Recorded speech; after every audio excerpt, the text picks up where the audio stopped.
نابودات امنات كان من رحمة انتي نابت زي مرمرن زي وسنين فتات كام بس حد لنا سخان زل عالم بروخيخا امين اوغويتا بقعات كبرنا مسكانا غمزيلنا خنصلب سمايات نبرابونا سمكاي قدس منغستات مصا بعدكام تاب سمايكم دمام دريكم نعلت مقبنا لما هبنا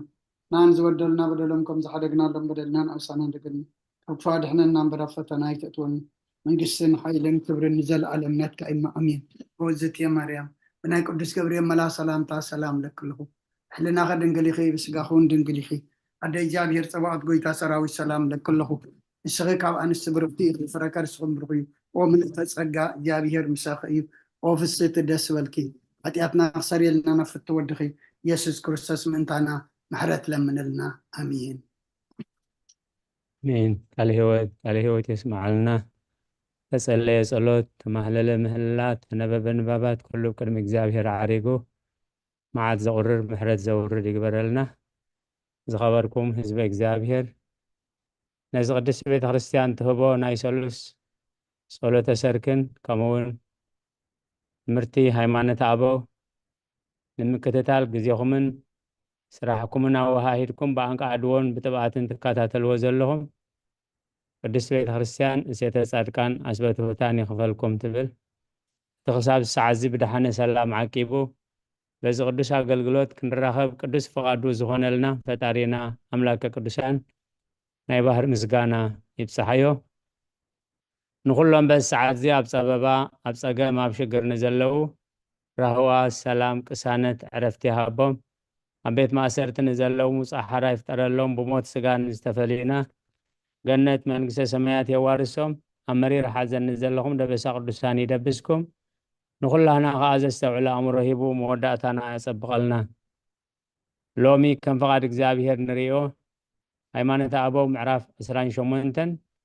ክፍሊ 14 ካብ ጥቕሲ 1 እዚ መልእኽቲ ናይ ቅዱሳት ናቴዎስ ሐዋርያዊ እዩ ማለት እዩ ኢና ዘለና አቦና በመላከ ሰላም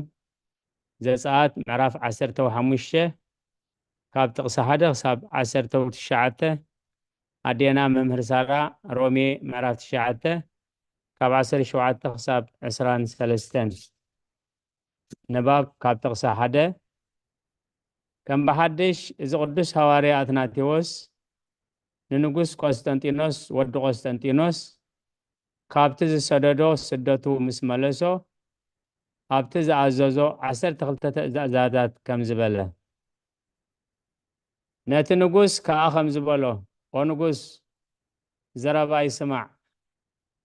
ስሉስ ቅዱስ ፍጥራት ዘይምዃኖም ኣብ ኒቅያ ዝተጋብኡ ቅዱሳን ኣቦታት ዘጽንዕዎ እዩ ብዛዕባ ታቕንዕቲ ሃይማኖት ክሳዕ እትስወጎንን ምሳይ እውን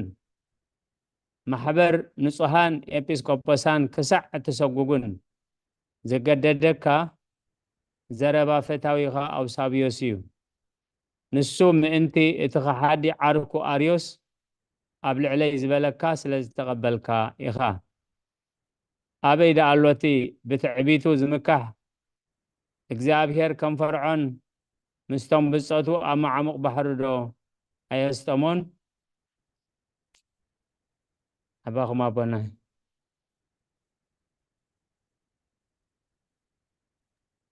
ኦሪት ዘጸአት ምዕራፍ 15 ካብ ቁጥሪ 1 ክሳብ 19 ሽዑ ሙሴ ንደቂ እስራኤል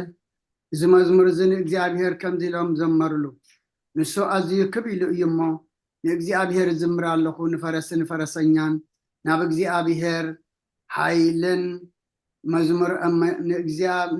ናብ እግዚአብሔር ኃይለይን መዝሙረይን እዩ ምድሓንከ ኣሎኒ እዚ ኣምላኸይ እዩ እሞ ከኽብሮ እየ ኣምላኽ ኣቦይ እዩ ክብከብሎ እየ እግዚአብሔር ተዋጋኢ እዩ ስሙ እግዚአብሔር እዩ ንሰረገላታት ፈርዖንን ሰራዊትን ናብ ባሕሪ ደርበዮም እቶም ሕሩያት ሓለቓታት ኣብ ባሕሪ ኤርትራ ጣሓሉ መዓሙቕ ከደኖም ከም እምኒ ናብ ታሕቲ ወረዱ ወይታ የማይነትኻ በሓይላ ከበረት ወይታ የማይነትኻ ንጸላእ ቀጥቀጠቶ ኣብያት ግርማኻ ንዝተንስኡኻ ጨፍለቅካዮም ቁጣዓኻ ሰደድካ ከም ሓሰር በልዓቶም ብትንፋስ ኣፍንጫኻ ማያት ተኾመረ ወሓሲ ኸዓ ከም ኩምራ ደው በሉ ማያት መዓሙቕ ድማ ኣብ ማእኸል ባሕሪ ረግኡ እትጸላአ ከዓ ገስጊሰ ከርክቦም እየ ምርኮ ክመቀል እየ ነፍሰይ ከዓ ብኦም ትጸግብ ሰይፈይ እመልሕ ኢደይ ድማ ተጥፍኦም በለ ብንፋስካ አንፈስካ ባሕሪ ድማ ጎልበብካዮም ከመዓረር ኣብ ብርቱዕ ማያት ጣሓሉ ወእግዚአብሔር ኣብ መንጎ ኣማልኽቲ ከማኻ ዝበለ መን እዩ ብምስጋና ተፈራህኻ ገባር ተኣምራት ብቅድስናኻ ከማኻ ዝኸበረ መን እዩ የማነይትኻ ዘርጋሕኻ ምድሪ ወሓጠቶም ነቲ ተወጀኻዮ ህዝቢ ብምሕረትካ መራሕኻዮ ብሓይልኻ ናብ ቅዱስ ማህደርካ መራሕኻዮም ህዝብታት ሰሚዖም ተንበድበዱ ኣብ ፍልስጥኤም ዝነበሩ ጭንቀት ሓዞም ሽዑ ሓላቕዶም ተሸበሩ ነቶም ሓያላት መኣብ ራዕዲ ሓዞም ኣብ ከነኣን ዝነብሩ ኩሎም መኸኹ ወእግዚአብሔር ህዝብኻ ክሳዕ ዝሓልፍ እቲ ዘጥረኻዮ ህዝቢ ክሳዕ ዝሓልፍ ስምባደን ፍርሃትን ወደቆም ብሓይሊ ቅልፅምካ ከዓ ከም እምንትም ይብሉ ወእግዚአብሔር ናብታ ንማህደርካ ዝገበርካያ ቦታ ጎይታይ ናብቲ ኣእዳውካ ዘዳለወኦ መቅደስ ኣብ ከረን ርስትኻ ተእትዎምን ትተኽሎምን እግዚአብሔር ንወርትግ ንዘለዓለም ይነግስ ኣፍራስ ፈርዖን ሰረገላታቱን ፈረሰኛታቱን ናብ ባሕሪ ኣተወ እግዚአብሔር ድማ ነቲ ማያት ባሕሪ ናብ ልዕሊኦም መለሶ ደቂ እስራኤል ግና ብማእኸል ባሕሪ ብንቁፅ ሓለፉ ቃለ ህይወት የስማዓልና ኣዴና መምህር ሳራ ተናበይ መርጌታ ሮሜ ምዕራፍ 9 ካብ 17 ክሳብ 23 እቲ ጽሑፍ ንፈርዖን ሃይለይ ኣባኻ ከርኢ ስመይ እውን ኣብ ኩሉ ምድሪ ክውረ ነዚ ተተንሳእኩኻ ይብሉ እዩ እሞ እምበኣርስከ ንዝደለዩ ይምህሮ ንዘደለዩን የትርሮ እዩ ደጊም ንምንታይ ደኣ ሕጂኸ ዝገንህ ነቲ ፍቓዱ መን ይቃወሞ ክትብለኒ ኢኻ ወይ ጋዶ ኣታ ሰብ ንኣምላኽ ትማጎቶኸ ንስኻ መን ኢኻ ግብሩ ዶ ነቲ ገባሪኡ ንምንታይ ከምዚ ጌርካ ሰራሕካኒ ይብሎ እዩ ወይስ ስራሕ መሬት ዶ ካብ ሓደ ጽቡር መሬት ገሊኡ ንኽብረት ገሊኡ ንሓሳር ክኸውን ኣቃሁ ክሰርሕ ኣብቲ መሬት ስልጣን የብሉን እዩ ኣምላክ ቁጥዑ ምእንቲ ከርኢ ሃይሉውን ክፈለጥ ደልዩስ ነቶም ንጥፉዓት ተዳለዉ ኣቕሑ ቁጥዓ ብብዙሕ ትዕግስቱ እንተፀውሮም እዚ ከዓ ነቶም ቀደም ንክብሪ ዘዳለዎም ኣቕሑ ምህረት እቲ ሃብቲ ክብሩ ምእንቲ ከፍልጦም ቃለ ህይወት የስማዓልና ኣሜን ቅዱስ አትናቴዎስ ሐዋርያዊ እዚ ጽሑፍ እዚ ዝሰደ ዘሎ ናብ ቆስጠንጢኖስ ወዲ ቆስጠንጢኖስ ከምዚ ሕጂ ፕሬዚደንት ዝበሃል እቲ ቆስጠንጢኖስ ከም ማዕርግ ዝወሃቦም ነበረ እዩ ማለት እዩ ቆስጠንጢኖስ ዓበ ሓሊፉ ወዲ ቆስጠንጢኖስ ምስ መፀ ንቅዱስ አትናቴዎስ ካብ መንበሩ 5 ግዜ እዩ ካብ መንበሩ ሰጊግዎ ማለት እዩ ዝበዝሕ ግዜ ኣብ ስደት ይሕሊፍዎ ማለት እዩ ይኹን እምበር ክሰግዎ ከሳግጎ ከሎ ሓንቲ መዓልቲ እንትኾን ንጉስ ከምዚ ከይገብረኒ ኢሉ ካብቲ ክብሎ ዝግብኦ ከምቲ ክንሰምዖ ፀናሕና ወንጉስ ዘረባ ይስማዕ ስሉስ ቅዱስ ፍጥራት ዘይምዃኖም ኣብ ንቅያ ዝተጋብኡ ቅዱሳን ኣቦታት ዘጽንዕዎ እዩ እዚ ኣብ ቤተ መንግስቱ ስለ ዘሎ እዩ ማለት ብዛዕባ ተቕንዕቲ ሃይማኖት ክሳዕ ትሰጎንን ምሳይ እውን ማሕበር ንጹሃን ኤጲስቆጶሳት ክሳዕ ትሰጉጉን ዘገደደካ ዘረባኻ ፈታዊኻ ኣብሳብዮስ ንሱ ምእንቲ ትኸሓዲ ዓርኩ ኣርዮስ ኣብ ልዕለይ ዝበለካ ስለ ዝተቐበልካ ኢኻ ስለዚ ብንጹር እዩ ማለት እዩ እንታይ ይገብር ከም ዘሎ ኣብሳብዮስ ዝበሃል ኣማኻሪ ንጉስ ኣብ ቅድሚ ሕሹኽ እንዳበለ የጋግዮ ከም ዝነበረ እዚ ከዓ ኣብሳብዮስ ዓርኪ ኣርዮስ ስለ ዝኾነ ስለዚ እቶም ኣቦታት ንጹር ዝኾነ ታሪክ እዮም ገዲፎም ስለዚ እንታይ ኢሉ ቅዱስ አትናቴዎስ ኣበይ ደኣ ኣሎ እቲ ብትዕቢቱ ዝምካሕ እግዚአብሔር ከም ፈርዖን ምስቶም ብፀቱ ኣብ ማዕሙቕ ባሕሪ ዶ ኣየስጠሞኒ ስለዚ እግዚአብሔር ኣብዛ አንጊስካ ኣሎ ዘይግቡን እንተጌርካ ግን ጽባሕ ክትሓልፍ ኢኻ ታሪክ ናይቶም ቀዳሞት ዝሓለፉ ነገስታት ርእዮም ምሕላፍካ ኣይተርፈካኒ ስለዚህ ነዚ ቅዱስ አትናቴዎስ ዝበሎ ከዓ ናቱ ቃል ከም ዘይኮነ ኣብ ብሉይ ኪዳን ኣብ ዘፀአት ከመይ ከም ዝነበረ እቲ ኣብ ዘፀአት ዝነበረ ኣብ ሓድሽ ኪዳን ከዓ ብከመይ ከም ዝተገልፀ ሓደ ካብ ብሉይ ኪዳን ሓደ ካብ ሓድሽ ኪዳን መወከሲ ገይሮም ኣቐሚጦሞ ስለ ቃላቱ እግዚኣብሔር ዝተመስገነ ይኹን ሕራይ ካብ 4 ክሳብ 6 ዘሎ ኣብ ሓደ መወከሲ ይገርዎ ዘሎ ኣብትና ረዘነት ማቴዎስ 28 ካብ 19 ክሳብ 10 ኣብትና ህይወት ወንጌል ዮሃንስ ምዕራፍ 1 ካብ 3 ክሳብ 9 ንባብ ካብ ቁፅሪ 4 ሕጂ ድማ ወንጉስ ብጎይታና ኢየሱስ ክርስቶስ ምእማን ፍጽምትን ቅንዕትን እምነት ከበስረካ ዘረባ ይስማዕ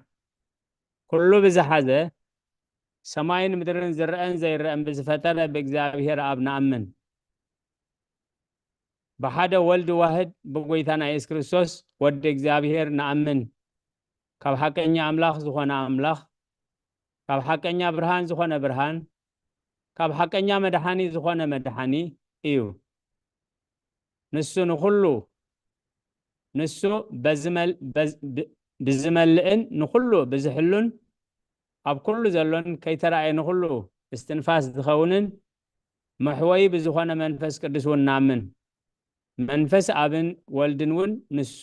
እዩ ኣብትና ረዘነት እሺ ወንጌል ማቴዎስ ምዕራፍ 28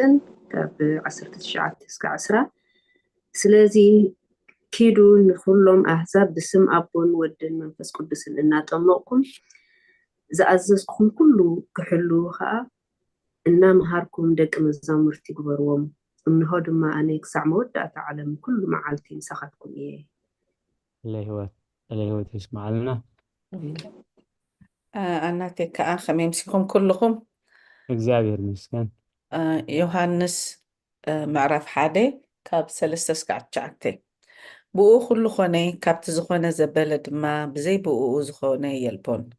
ህይወት ኣብኡ ነበረት እታ ህይወት ከዓ ብርሃን ሰብ ነበረት ብርሃን እውን ኣብ ጸልማት የብርህ ጸልማት ግን ኣይሓዞም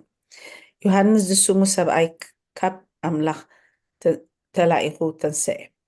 ኩሎም ብኡ ናብ እምነት ምእንቲ ክበጽሑ ብዛዕባ ብርሃን ክምስክር ንሱ ንምስክር መጽ ብዛዕባ ብርሃን ደኣ ክምስክር መጽ እምበር ንሱ ብርሃን ኣይነበረን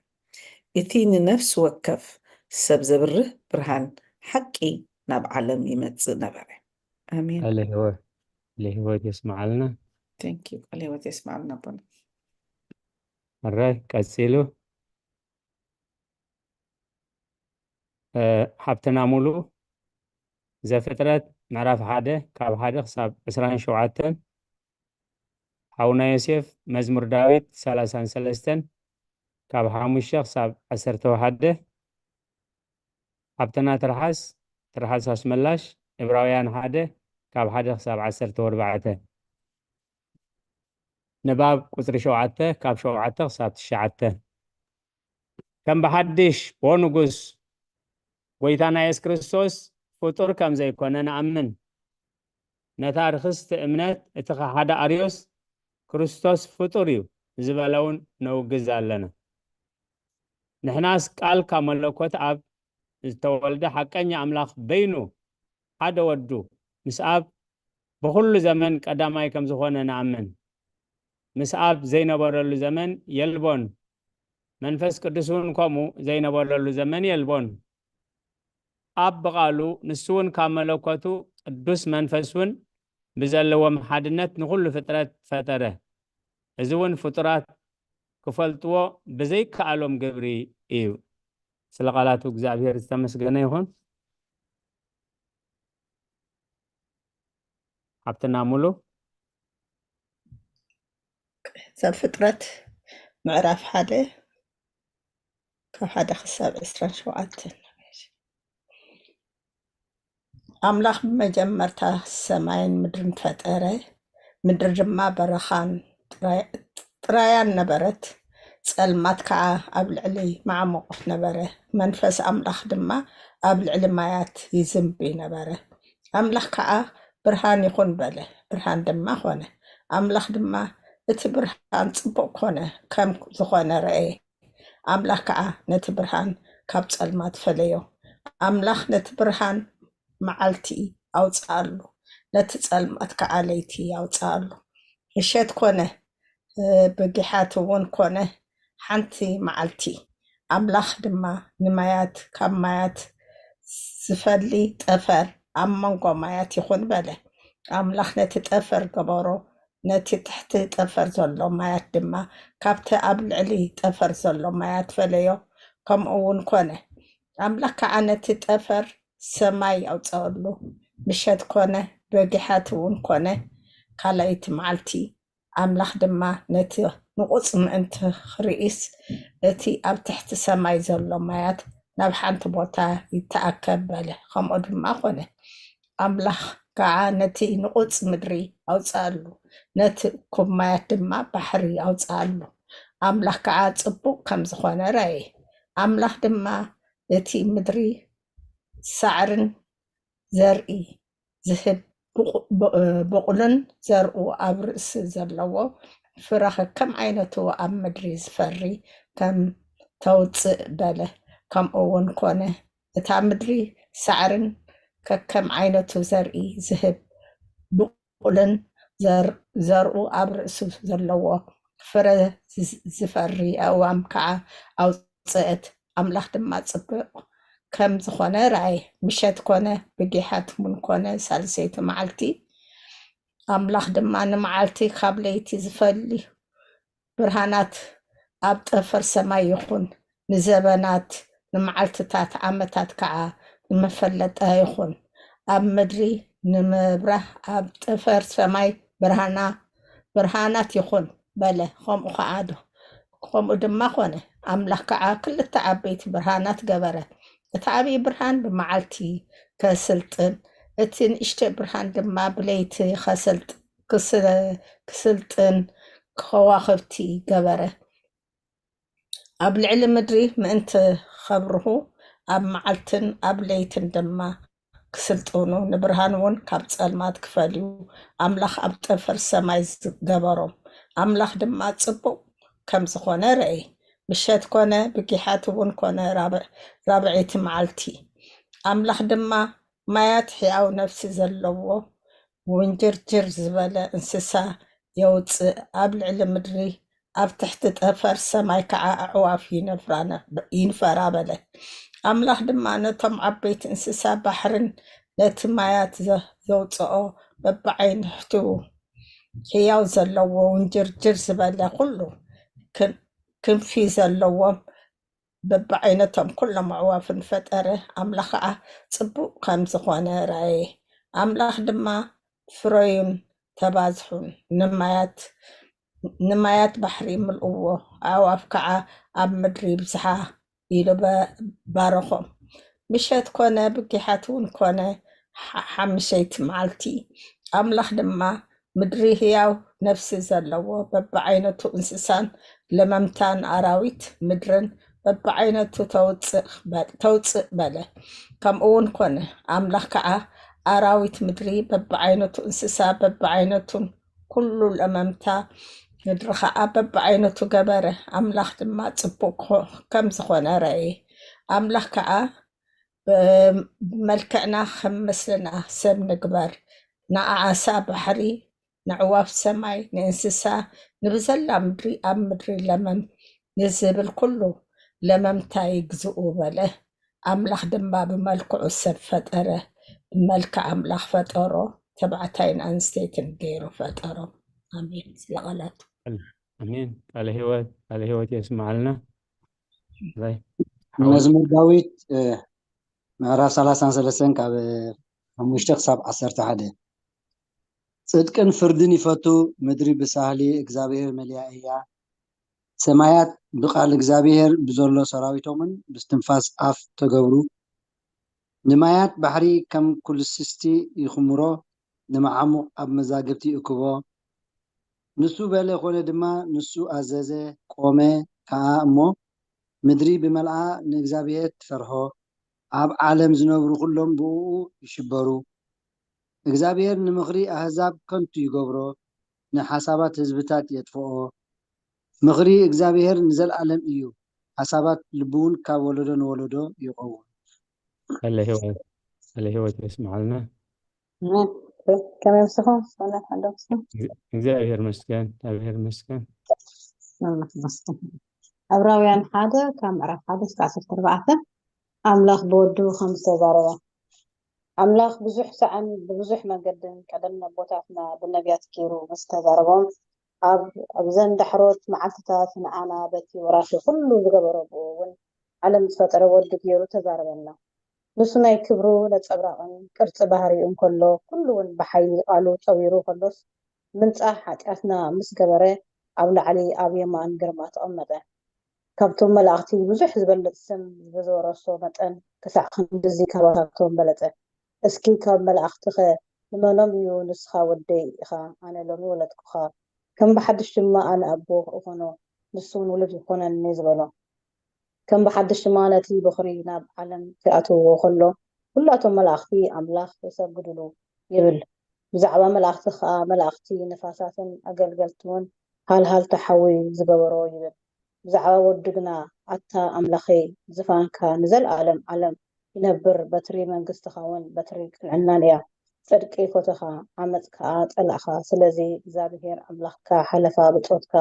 ብዘይቲ ሓጎስ ቀባእካ እዩ ዝብል ድማ ጎይታይ ንስኻ ካብ ቀደም ንምድሪ ሰረትካያ ሰማያትን ግብሪ ኣዳውካ እዮም እዚኣቶም ክጠፍኡ እዮም ንስኻ ግን ትነብር ኩሉን ከም ክዳን ክበሊ እዩ ከም ዓለባ ድማ ክትቀጥቀጥ ኣጠቕልሎ ኢኻ ክለወጥን እዩ ንስኻ ግና ከም ቀደምካ ኢኻ ዓመታትካ እውን ኣይክውድኣን እየን ይብል እስኪ ካብ መላእኽትኸ ንመኖም እዩ ንፀላእትኻ መርገፅ እግርኻ ክሳዕ ዝገብሮሲ ኣብ የማን ተቐመጥ ዝበሎ ኩላቶም ነገልገልቶም እቶም ምድሓን ክወርሱ ዘለዎም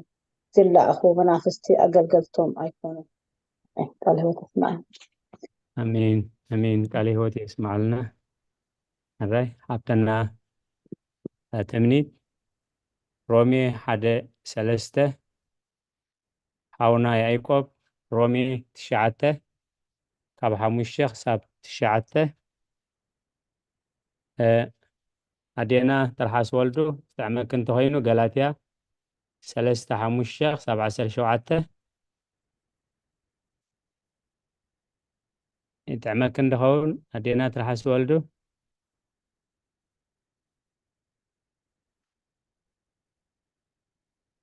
ኣራይ ደሃይ ክሳብ ዝገብራልና ቤት ኣለኹ ቦናይ ኣራይ ኣለኹ ይበልክን ገላትያ ምዕራፍ 3 ካብ 15 ክሳብ 17 ኣቦና ብመላእከ ሰላም ዕብራውያን 2:16 ኣብ ክሳብ 16 ብሓንሳብ ይገርዎ ዘሎ ንባብ ካብ 10 ክንጅምር ኢና ከም ብሓድሽ ሰለስቲኦም ብተዋህዶ ሓደ ከም ዝኾኑ ንኣምን ንሳቶም ከዓ ኣብን ወልድን መንፈስ ቅዱስን እዮም ኣብ መድሓኒ እዩ ወልድ እውን መድሓኒ እዩ መንፈስ ቅዱስ እውን መድሓኒ እዩ ሓደ ከለዉ ሰለስተ ከለዉ ሓደ ብህላውየ ብመለኮት ብልዕልና ብምስጋና ብስልጣን ንኩሎም ፍጡራን ብምፍጣር ብፍቓድ ሓጢኣት ብምሕዳግ ብኣእምሮ ሰናይ በረኸት ብምሃብ ሓደ እዮም እዚ ሰለስትነት እዚ ብገጽ ብኣካላት ብመልክዕ ቀዳማዊ እዩ ንኣብ ከም ኣቦ ንፈልጦ በገጹ በአካሉ በመልክዑ በሐቂ ፍጹም አምላኽ እዩ ቅዱሳት መጻሕፍቲ ከም ዝምስክርኦ ድማ ኣይ ምርመርን እዩ ንወልድ እውን ወልድ ከም ዝኾነ ንፈልጦ በሐቂ ፍጹም አምላኽ እዩ ካብ ህላዊ ኣብ ዝተረኸበ ስለ ዝኾነ ኩሉ እቲ ብዛዕባ ኣብ ዝተዛረብናዮ ንሱ ብዘይክኡ ካልእ ኣቦ ኣይፈልጥን እዩ ንሱ እውን ካብቶም ሰለስተ በአካሉ በመልክዑ ብኩሉ ሓደ ገጽ እዩ ንመንፈስ ቅዱስ እውን ብመንፈስ ቅዱስ ከም ዝኾነ ንፈልጦ ከም ዕብየት ባህሪ ኣብን ወልድን መንፈስ ቅዱስ እውን ብገጹ بأكالو بملكعو فتصم أملاخ إيو كمون بسرعة سب بزلبسو سقا اجزئتنا قدست دنجل مريم ولادة أملاخ كم زخونت نأمن غريتا كمون بسرعة سب بزلبسو سقا اجزئتنا قدست دنجل مريم ولادة أملاخ كم زخونت نأمن بدحراي زمن كا سبن المدحان زمزة بزي حاتياتن بزي زر سبعين كابا كابزا قدست دنجل مريم كاب سقا خاب نفسا نفس وسيدو سب كم زخونة نأمن كاب زر داويت كاب أبراهام كاب تقدمي سب أدم أملاخ قال كام حسن قدست دنجل مريم بحد هلاوية ملكوت سقا توهده سلغالاتو እግዚአብሔር ተመስገነ ይሁን حبتنا تمنيت እሺ ሮሜ ምዕራፍ 1 ቁጥሪ 3 ብዛዕባ ወዱ ብስጋ ካብ ዘርኢ ዳዊት እተወልደ على هوت يسمع لنا أبنا هاي أيكوب يشبون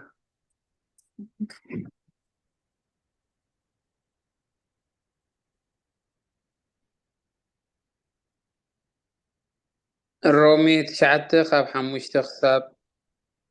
9 أبوتات كأنباتاتهم إيوم ناتاتهم إيوم كريستوسون بسجا خباتاتهم إيو نسون زل عالم بروخ أملاخ لعلو خلو إيو آمين جناخ توم كاب إسرائيل زبولو خلاتهم إسرائيلاويان أيكونون مو يتقال أملاخ كنتو غينو أي ترفن زري بيسا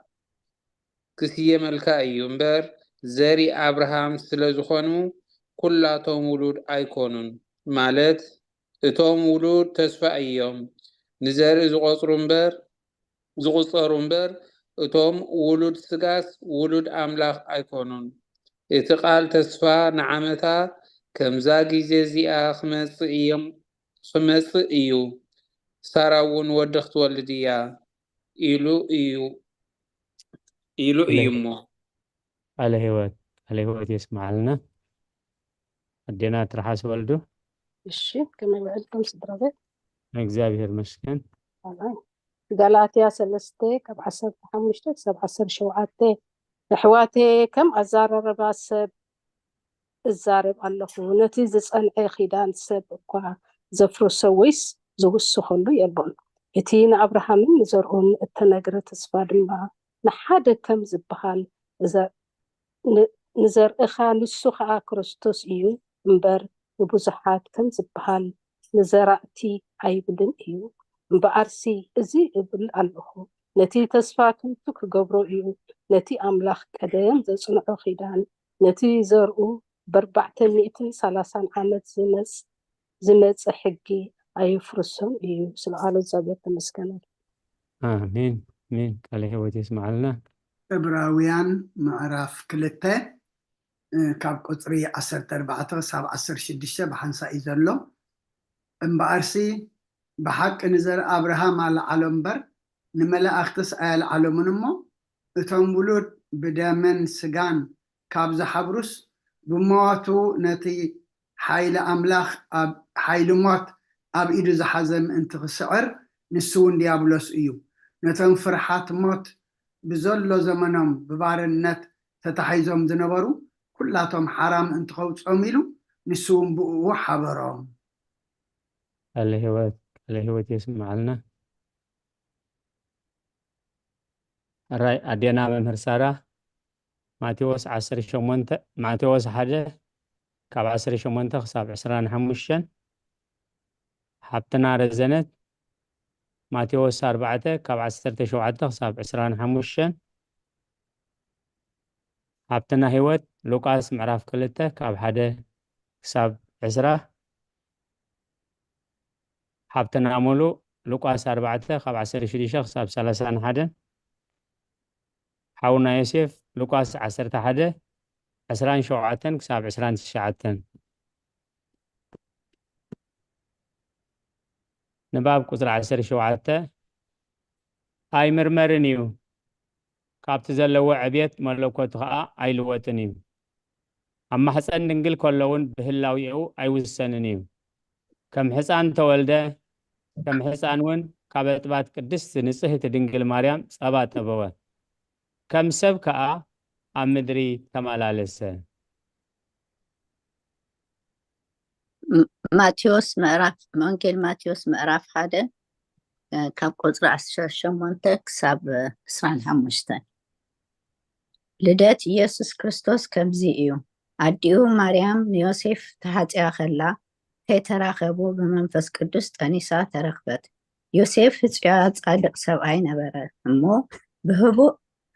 ክሓድጋ ሓሰበ እምበር ክገልፃ ኣይፈትወን ንሱ እዚ ክሓስብ ከሎ እንሆ መልአክ እግዚአብሔር በህልሚ ተራእዩ ከምዚ ኢሉ ዮሴፍ ወዲ ዳዊት እቲ ህፅኢትኻ ማርያም ጠኒሳቶ ዘላ ካብ መንፈስ ቅዱስ እዩ እሞ ንምውሳድ ኣይትፍራህ ወዲ ክትወልድ እያ ንሱ ከዓ ንህዝቡ ካብ ሓጢኣቶም ከድህኖም እዩ እሞ ስሙ ኢየሱስ ክትሰምዮ ኢኻ እዚ ኩሉ እቲ እግዚአብሔር ብነቢይ ተዛረቦ ክፍጸም ኮነ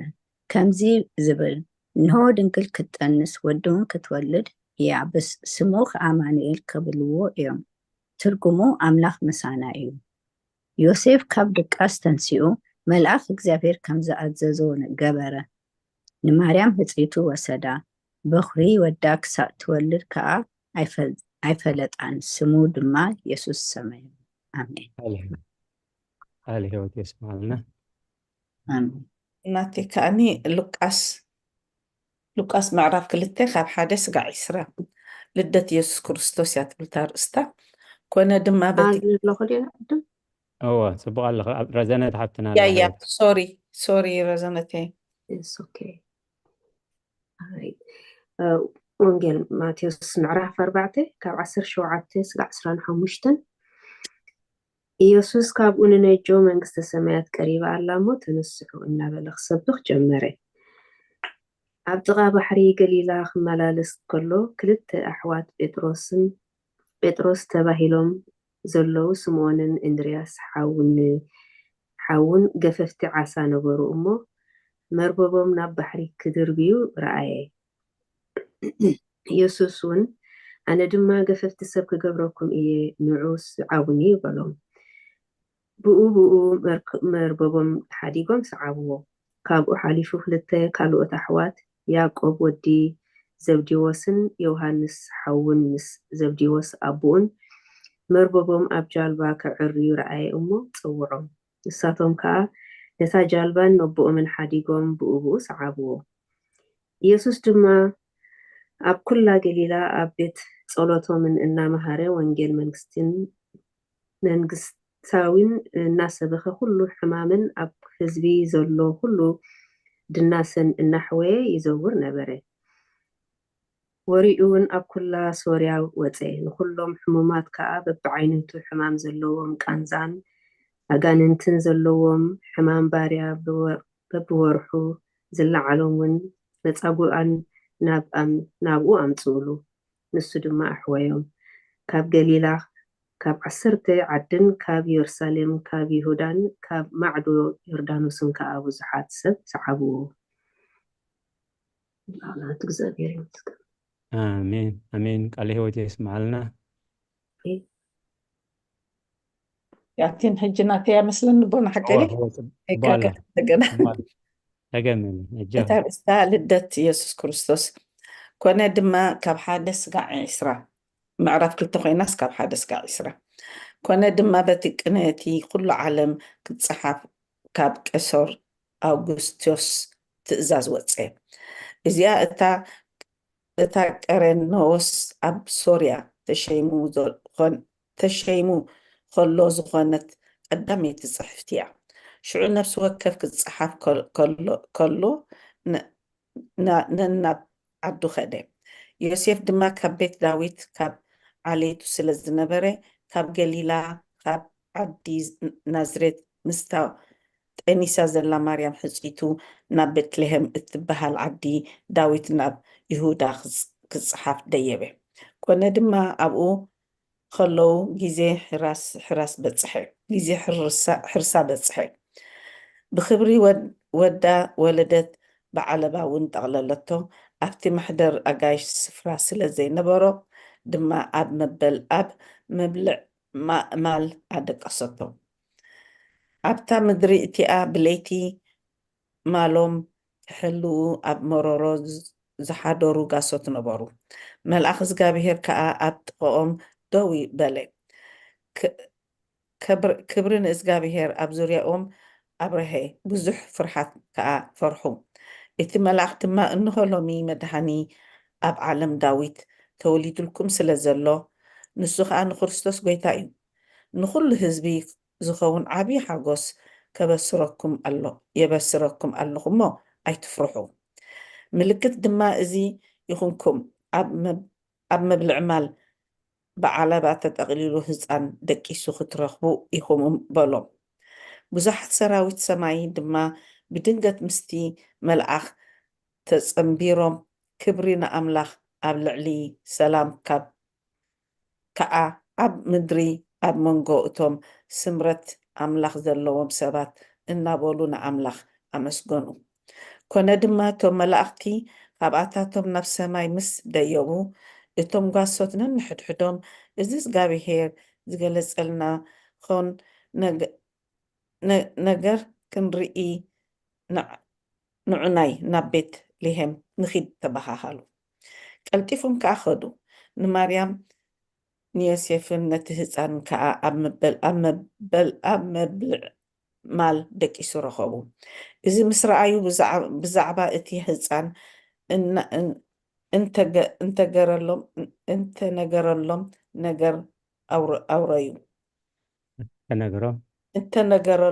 ነገር ኣውረዩ ዝሰምዑ ዘበሉ ኩሎም ካብ ቤት እቶም ጓሶት ዝነገርዎም ተገረሙ ማርያም ግና ነዚ ነገር እዚ ኩሉ ኣብ ልባ ተዋህልሎ ተሓስቦን ነበረት እቶም ጓሶት ድማ ከምቲ እተባህሎም በቲ ዝሰምዕዎን ዝረኣይዎን ኩሉ ንኣምላኽ እናኽበሩ እናወደሱ ተመልሱ ኣሜን ህይወት የስማዕልና ቃል ህይወት የስማዕልና ቦና ሉቃስ ምዕራፍ 4 ካብ 16 ክሳብ 31 ናብታ ዝዓበየላ ናብ ናዝሬት ድማ መፀ ብመዓልቲ ሰንበት ከዓ ከምቲ ልማዱ ናብ ቤት ፀሎት ኣተወ ከንብብ እውን ተንስአ መፅሓፍ ነቢይ ኢሳያስ ከዓ ሃብዎ ነቲ መፅሓፍ እንተቆልዖ ከዓ እዚ እተፀሓፎ ክፍሊ ረኸበ ንድኻታት ከበስሮም ስለ ዝቐብአኒ መንፈስ እግዚኣብሔር ኣብ ልዕለ እዩ ንምሩኻት ክመልስ ንዕውራት ምርኣይ ንግፉዓት ከዓ ምውፃእ ሓራ ክሰብኽ ሕሪተ ዓመት እግዚኣብሔር ክሰብኽ ለኣኸኒ ነቲ መፅሓፍ ዓፂፉ ከዓ ነተገልጋሊ ሂብዎ ተቐመጠ ኣብታ ቤት ፀሎት ዝነበሩ ኩሎም ድማ ኣዒንቶም ናብኡ ይጥምታ ነበራ ሽዑ እዚ ፅሑፍ እዚ ሎሚ ኣብ ኣዛንኩም ተፈፀመ ክብሎም ጀመረ ኩሎም ከዓ መስከሩሉ በቲ ካብ ኣፉ ዝወፅእ ዘረባ ፀጋ ድማ ይግረሙ ነበሩ እዚስ ወዲ ዮሴፍ ደይኮነን ከዓ ይብሉ ነበሩ እሱ ድማ ብርግፅ እዚ ምስላሲ ፈዋሳይ ንርእስኻ ፈውስ እቲ ኣብ ቅፍርናሆም ዝገበርካዮ ከዓ ዝሰምዐና ኣብዚ ኣብ ዓድኻ እውን ከምኡ ግበር ትብሉነለኹም በሎም በለ ከዓ ነቢይ ኣብ ኣዶ ኸቶ ከም ዘይከብር ብሓቂ እብለኩም ኣለኹ ብዘበን ኤልያስ እቲ ሰማይ 3 ዓመት 6 ወርሕን እተዓፀወሉ ኣብ ኩላ እታ ምድሪ ከዓ ዓብዪ ጠሜት ዝኾነሉ ወርሓት ኣብ እስራኤል ብዙሓት መበለታት ነይረን ኤልያስ ከዓ ናብታ ሓንቲ መበለት ሰበይቲ ከዓ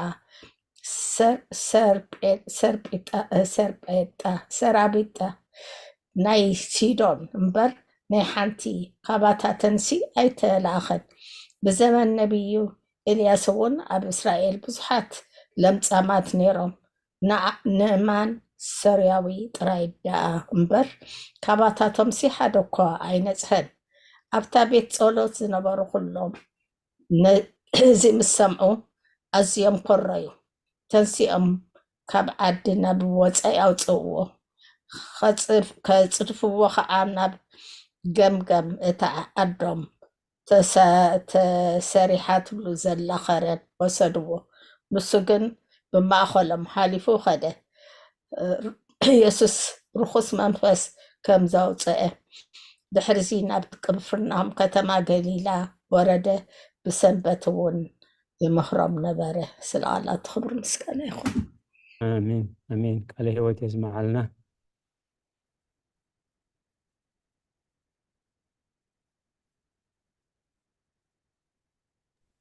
ኦኬ ሉቃስ ምዕራፍ 11 ካብ 27 ክሳብ 29 ኮነ ድማ እዚ ክዛረብ ከሎ ካብቲ እኩብ ህዝቢ ሓንቲ ሰበይቲ ቃል ዓው ኣቢላ ዝፀረትካ ከርስን ዝፀበኻዮ ኣጥባትን ብፁዓት እየን በለቶ ንሱ ግና ብፁዓን እቶም ንቃል ኣምላኽ ዝሰምዑን ዝሕልውን ደኣ እዮም በላ እቶም ህዝቢ ምስ ተኣከቡ ድማ ክብል ጀመረ እዚ ወለዶ እዚ ሕሱም እዩ ትምህርቲ ይደሊ ብዘይ ትምህርቲ ነቢዩ ዮናስ ድማ ትምህርቲ ኣይሃቦን الهوات يسمع لنا مرة حطنا تمنيت مزمور داويد سوسان كلتن 10 تغلته حاونا يايكوب ماتيوس 15 كاب 31 كساب 41 أدينا ترحاس والدو رومي كلته 6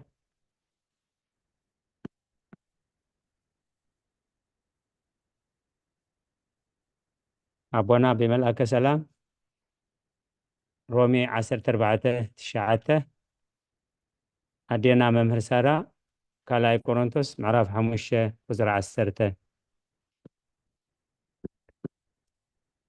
نباب كاب كسر 10 شمونته جميرو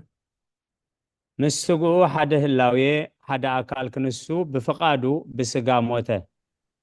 مئنتانا بسقو بسقاو زموته غا بات مئنتانا زتخعوة أملاخاو دومو كسع زدحننا إيو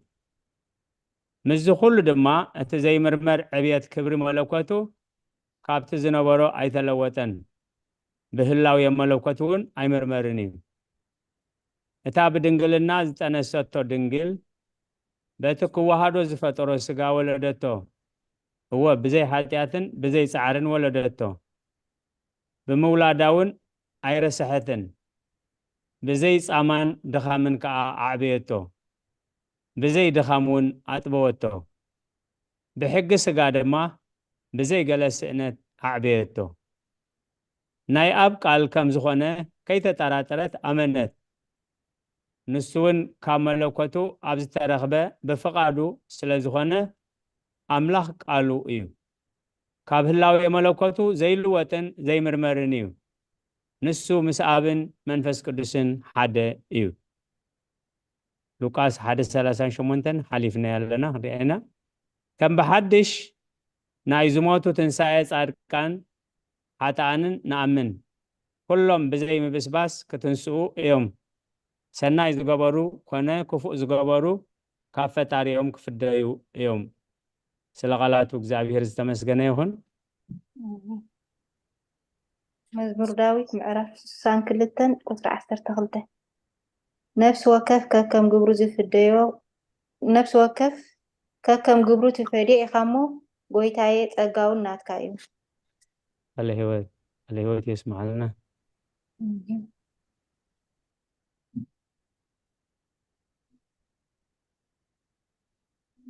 أو نايكوب إيش أبونا وينجل ماتيوس معرف 25 كاب 31 ክሳብ 41 ግናኸ ወዲ ሰብ ብኩሉ ምስ መፀ ኩሎም መላእክቲ እውን ምስኡ ሽዑ ኣብ ዙፋኑ ክብሩ ይቕመጥ ኩሎም ኣህዛብ ድማ ኣብ ቅድሚኡ እከቡ ንሱ ከዓ ጓሳ ነባጊዕ ካብ ኣጣል ከም ዝፈልየን ካብ ነንሕድሕዶም ይፈላለዮም ነተን ኣባጊዕ ኣብ የማኑ ነተን ኣጣል ድማ ኣብ ፀጋሙ የቁመን ሽዑ እቲ ንጉስ ኣብ የማኑ ንዘለዉ ይብሎም ኣቱም ናይ ኣቦይ ብሩኻት ንዑ እቲ ካብ ምስራት ዓለም ዝተዳለወልኩም መንግስቲ ውረሱ ፀምየ ነበርኩሞ ኣብላዕኹምኒ ፀምየ ኣስተኹምኒ ገይሸ ተቐበልኩምኒ ዓሪቐ ኸደንኩምኒ ሓሚመ በፃሕኩምኒ ተኣሲረ መጻእኩምኒ ሽዑ እቶም ጻድቃን ይምልሱ ጎይታዬ መዓስ ፀሚኻ ርኢናካ እሞ ኣብላዕናካ ወይ ፀሚኻ ኣስተናካ መዓስ ጋሻ ኮንካ ርአናካ እሞ ተቐበልናካ ወይ ዓሪቕካ ኸደናካ መዓስ ሓሚምካ ርአናካ ወይ ተኣሲርካ በፃሕናካ ይብሉ እቲ ንጉስ ከዓ እቲ ካብዞም ንኣሽቱ ኣሕዋተይ ንሓደ ዝገበርኩምሉ ንዓይ ከም ዝገበርኩምለይ ብሓቂ ይብለኩም ኣለኹ ኢሉ ይምልሰሎም ድሕሪዚ ኣብ ፀጋሙ ንዘለዉ ይብሎም ኣቱም ርጉማት ካባይ ረሓቑ ናብቲ ንሰይጣንን ንመላእኽቱን እተዳለወ ናይ ዘለኣለም ሓዊ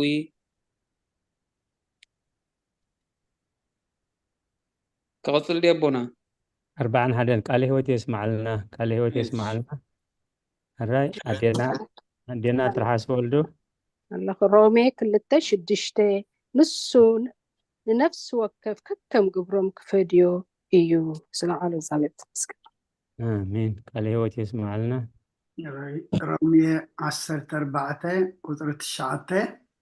سلازخا إيو كريستوس قويتا موتاتن هياوانن من تكوني له زمتن هياو زقنن قال هو تسمع لنا ካልኣይ ቆሮንቶስ ቁፅሪ ምዕራፍ 5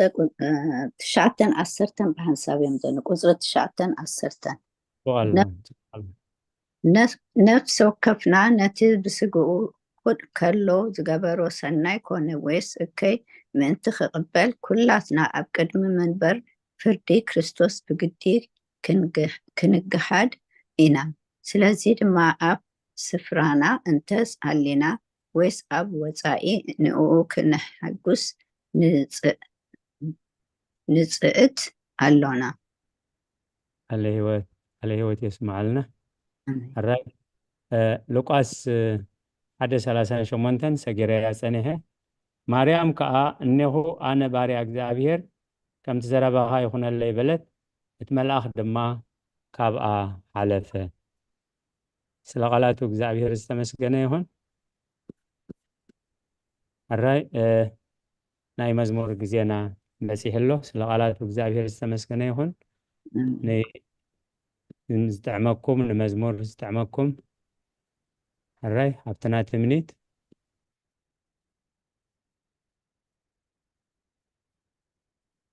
هذه هالين قالت كل المركب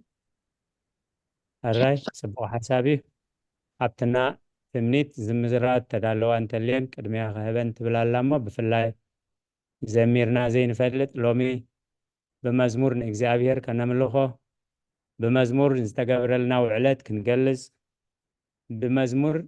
كبر እግዚአብሔር كنجلس تبلو تبلا وينتلهم حبتنا تمنيت عدل يبهنا لا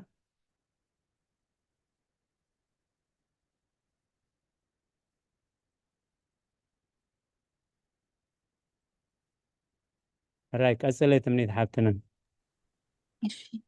اسم أب ولد المنفس آمين እንታይ ዝበለ ትዕግስቲ እዩ ገሪሙኒ እንታይ ኮን ሪኡለይ ዘፍቀረኒ ነዛ ርእሱ ዘዋረደ ነቲ ንዓይ ዝግባእ መቕፃዕቲ ሓጢኣተይ ኩሉ ተቐቢሉ ኢየሱስ ሞተለይ እንታይ ዝበለ ትዕግስቲ እዩ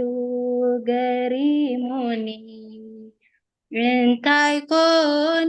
ሪኡለይ ዘፍቀረኒ ነዛርሱ ዘዋረደ ብንዓይ ዝግባእ መቕፃዕቲ ሓጢኣተይ ኩሉ ተቐቢሉ ኢየሱስ ሞተለይ ነተን ፈጠርቲ ኣዳው ንድሕሪት ኣቲሮም ናብቲ ብርሃን ገጹ ክፉኦም ተፊኦም ነቲ ብዝናም ክረምቲ ንምድሪ ዘጥለለ ዓሞታ ዝተይዎ ፀሚኤና በለ እዚ ኩሉ ዝወረዶ ምእንታዩ ከፊልዎም ናይ ጎይታ ሞት ባሪኡ ነኹ ናይ ዘለዓለም ህይወት እናማዕደኹ እንታይ ዝብል ትዕግስቲ እዩ ገሪሙኒ እንታይ ኮን ሪኡለይ ዘፍቀረኒ ነዛርሱ ዘዋረደ ንዓይ ዝግባእ መቕፃዕቲ ሓጢኣተይ ኩሉ ተቐቢሉ ኢየሱስ ሞተለይ ንሕማመይ እንተዘይሓሞ ንጾረይ እንተዘይጦረለይ ንበደለይ እንተዘይጎ ኢየሱስ እንተዘይሞተለይ ታይ ምኾነ ዝናተይ ህይወት ብዘይናቱ ህላውነት ንዋጋ ኣይኮነን ተበጅዩኒ ብዋጋዩ ዓዲጉኒ እንታይ ዝበለ ትዕግስቲ እዩ ገሪሙኒ እንታይ ኮን ሪኡለይ ዘፍቀረኒ ነዛርሱ ዘዋረደ ንዓይ ዝግባእ መቕፃዕቲ ሓጢኣተይ ኩሉ ተቐቢሉ ኢየሱስ ሞተለይ እንታይ ዝበለ ትዕግስቲ እዩ ገሪሙኒ እንታይ ኮን ሪኡለይ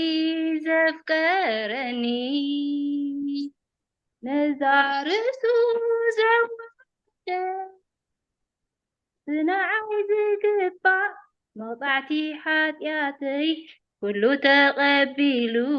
ኢየሱስ ሞተለይ ስለ መዝሙር እግዚአብሔር ይክበር ይመስገን ስለስተዋሃበኒ ዕድል ይመስገን ይቀኒለ ይብሎና ሁሉ አሜን አሜን ትዕግስቲ ትምኒት ሓፍትና ብሓዳርኩም ብደቅኹም ተሓጎሱ ግሩም ዝኾነ ናይ ኣምልኾ ውዕለት ኣምላኽ ኣብ መስቀል ቤተ ክርስቲያን ተስተንትኖ እንታይ ዝበለ ትዕግስቲ እዩ ገሪሙኒ ኦ ትዕግስቲ ዘመጠነ ትዕግስቲ ኦ ኣርምሞ ዘመጠነ ኣርምሞ እንዘይሃይምምዎ ይተቀየመምዎ እንዘይፀኣልዎ ይተቀየመሙ እንታይ ዝበለ ትዕግስቲ እዩ ገሪሙኒ እንታይ ኮን ርኢለይ ዘፍቀረኒ ገዛእ ርእሱ ዘዋረደ እቲ ንዓይ ዝግባእ መቕፃዕቲ ሓጢኣተይ ኩሉ ተቐቢሉ ኢየሱስ ሞተለይ እታ ኣዝማች ጥራኤ ብለያ ምስቲ ግዜና ብሓቂ ተመልሽና ግን ካብቲ ከነፅንዖን ከነስተንትኖን ዝግባአና እንታይ ዝበለ ትዕግስቲ እዩ ገሪሙኒ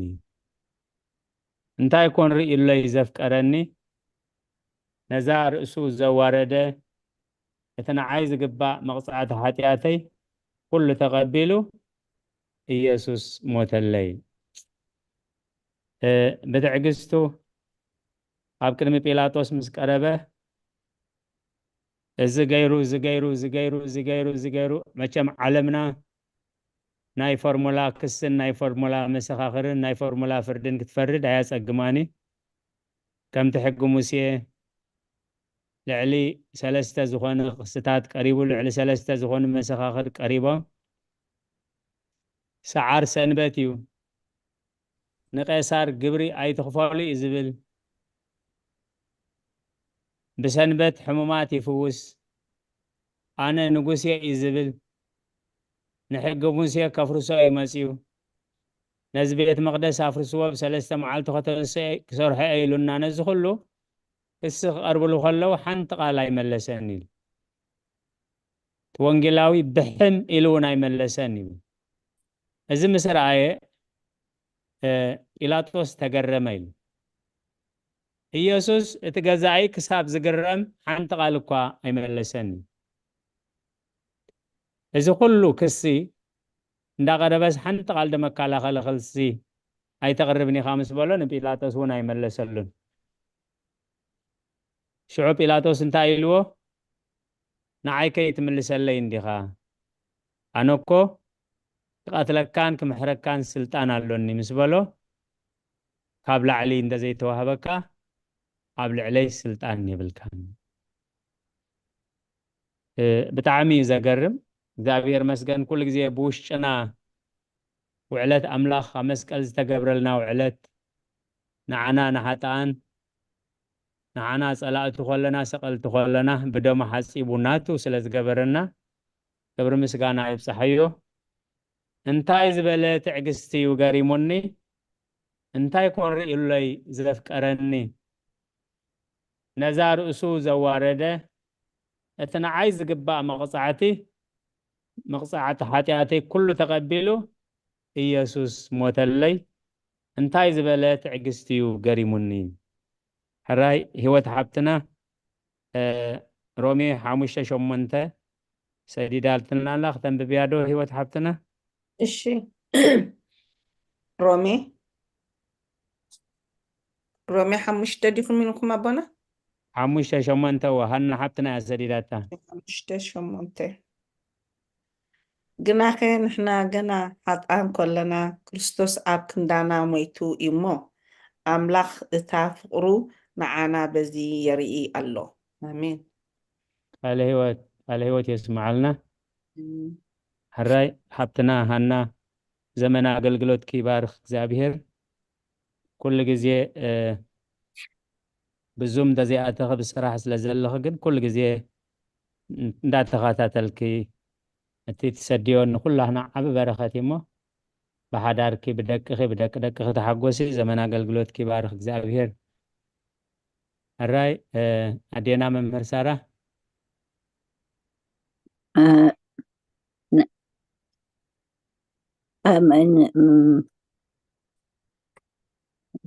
ቀዳማይ ጢሞቴዎስ ምዕራፍ 1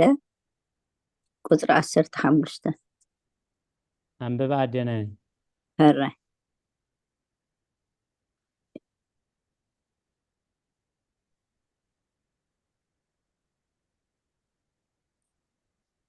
ክርስቶስ ኢየሱስ ነቶም ኣነ ዝቀዳማዮም ሓጣን ከድህን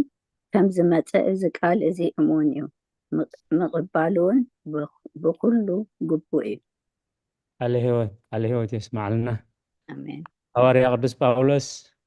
كل تحاديقلو عرياق حتى باهيلو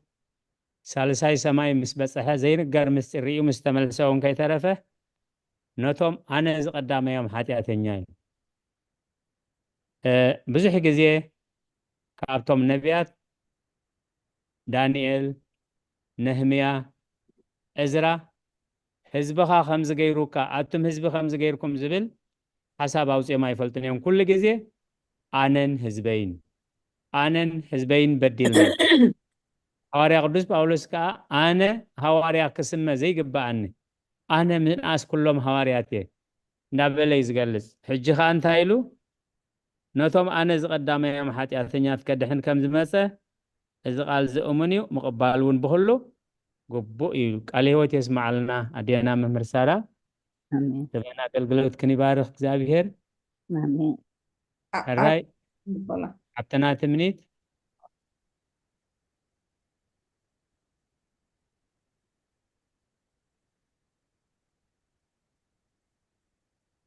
الراي أبونا بملاك سلام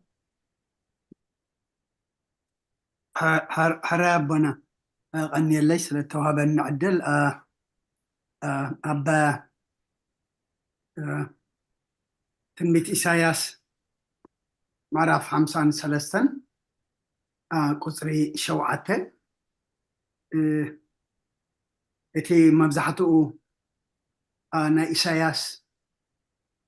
دتزاربو أبلي كدان قدم شوعته 100 عمد قدم لدته كريستوسيو جن كوني زي كونس كم كون غيريو أب حدش كيدان كم زلت نجر كم تفصم كم تبصح غريو مبزحته إساياس دزارب أمو معرف 53 قطر شوعته مكرا صقبه مكرا صقبي زي كونس مكرا صقبه رؤسو أوارده عفون أي كفتن كم تنام محردي زخب كب جنشل كم تأب قدمي مقزتا سق التبل بقع عفو أي كفتن الهوت يسمع لنا أبونا እግዚአብሔር يدقفكم الراي هوت حبتنا ኣቦና ኣነ ኸዓኒ ኣብ ካልኣይ ጴጥሮስ ከም ጸመኒ ካልኣይ ጴጥሮስ ምዕራፍ 3 ካብ 8 ስጋዕ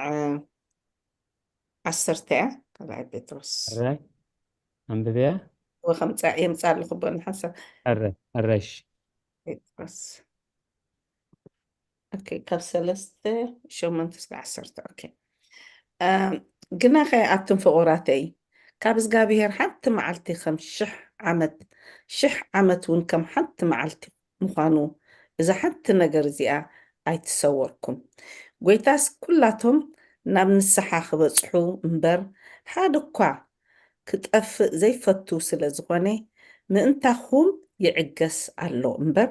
ከምቲ ንገሊኣቶም ዝድንጉይ ዝመስሎም ንተስፍኡ ኣይደንጉይን እዩ መዓልቲ ጎይታ ግና ከም ሰራቂ ኮይና ክትመፅእ እያ በኣ ሰማይ ጥዋዕዋዕ እናበለ ክሓልፍ እዩ ፍጥረት ሰማይ ብረስኒ ክምክሕ ምድሪ እውን ኣብኣ ዘሎ ግብርታትን ክነድድ እዩ እዚኣ ዘለዓልኳስ እቲ ትዕግስቱ ንዓናስ ኣብታ መዝሙር ምን ከምኣ ስለ ዝነበረ ኩሉ ከም ዝዕግሰና ብኸማ ኣስተንቲነ እያ ኣቦና ቃል ህይወት يسمع لنا الراي ስለ ቃላቱ እግዚአብሔር ዝተመስገነ ይሁን ምናልባት ድሕሪ ኢልኩም ሰዓትኩም ተሊኹም ሃይማኖት ኣበው ምዕራፍ 28 እዚ 28 መበል 14 ክፍሊ ካብ መልእኽቲ ሃዋርያዊ ቅዱስ አትናቴዎስ ኣብ መጀመርያ ክጅምር ከሎ እንታይ ኢሉ ከም ብሓድሽ ቅዱስ ሃዋርያ አትናቴዎስ ንጉስ ቆስጠንጢኖስ ወዲ ቆስጠንጢኖስ ካብቲ ዝሰደዶ ስደቱ ምስ መለሶ ኣብቲ ዝኣዘዞ 10 ትእዛዛት ከም ዝበለ ኢሉ 5 ግዜ ተሰዲዱ ካብ ስደት እትው ምስ በለ ግን እዚ ንጉስ ካብ ስደተይ መሊስኒ ኢሉ ክቀባጠር ኣይተራእየኒ እቲ ናይ እምነት ጀጋኑ ናይ ትብዓት ኣቦታት ኣሰር እምነቶም ከመይሎም ከም ዝነበሩ ከመይሎም ከም ዝሞቱ ሰዓቡ ዝብለና ካብ ስደት እትው ምስ በለ 12 ትእዛዛት ብዛዕባ እቲ ዝገብሮ ዝሰርሖ ዝነበረ ብትብዓት ጽሒፍሉ ማለት ብቂም ወይ ብታህዋኽ ወይ ብሕርቃን ዘይኮነ ከዓ ብዝረጋ ኣእምሮ ብዝተሰነደ ሰነድ ማለት ሽዑ እቲ ገዛእን ሰዓብቱን ክሰግርዎ ዘይክእሉ ሕጂ እውን ንዓና ንጹር ዝኾነ መረዳእታ ስለምንታይ ኢኻ ትሰጎኒ እንታይ ገረካ ኣይኮነን ዝብሎ ዘሎ ነቲ ንጉስ ከዓ ከም ዝበሎ ወንጉስ ዘረባ ይስማዕ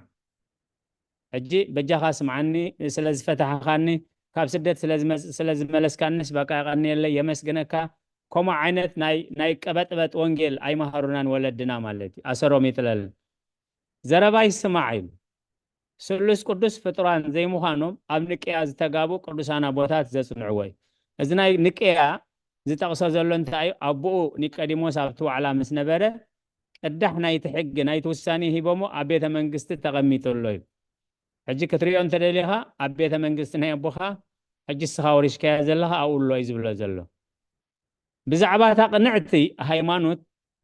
كساعة تسقونن مسايون محبر نصحان إبسكوبوساس كتساعة تسقوك زقددكا زربخا فتاويخا أو سابيوسي نسوم انت تخا حدا عاركو أريوس قبل علي زبلكا سلازي تقبلكا إخاي كبر مسقانا نعيخون سلازي اتي عبوتاتنا تبعات يسوس كريستوس حيزوم أبكر مذخونا يخون نقال أملاخ نقال نقر دحنت أبوا قاعداقا كيئتو تزقبا نقر كنستنتنو خلنا كاب سدتو مسمالو سيزبل زلو مالي እሞ ስለ ቃላቱ እግዚአብሔር ተመስገነ ይሁን እቲ ጊዜ ናይ ጉባኤ እዩ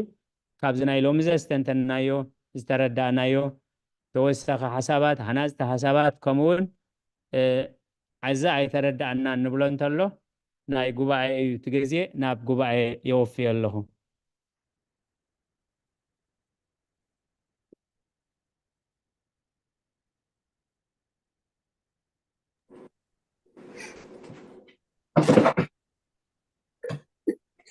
أبونا فتندون يشتي